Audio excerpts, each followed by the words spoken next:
Dekan Fakultas Sastra dan Budaya Niluh Suciati Brata menyatakan di era MEA ini bahasa Indonesia memiliki peran dan fungsi yang penting bagi penutur asing. Era MEA ini bangsa Indonesia harus ikut berperan di dalam berbagai bidang, salah satunya dalam komunikasi. Dekan Fakultas Sastra dan Budaya Niluh Suciati Brata menyatakan, di era MEA ini, bahasa Indonesia memiliki peran dan fungsi penting bagi penutur asing.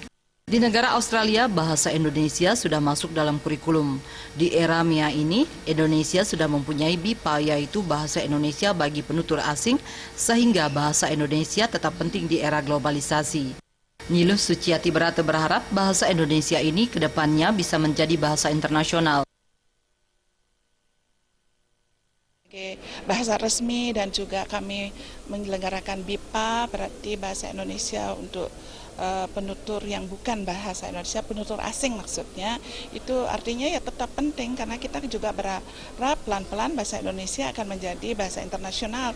Karena di beberapa negara seperti Australia itu sudah di kurikulum sudah masuk ya bahasa Indonesia sebagai bahasa yang wajib dipelajari oleh siswa SD. Ya setahu saya.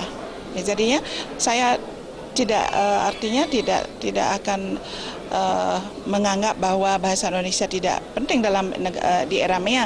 Bahkan kita punya BIPA bahasa Indonesia untuk penutur asing, itu kan sudah artinya sudah global bahasa Indonesia kita. Lebih lanjut, Niluh Suciati Brata menyatakan bahasa Indonesia saat ini sudah mulai digunakan oleh orang asing dalam berkomunikasi.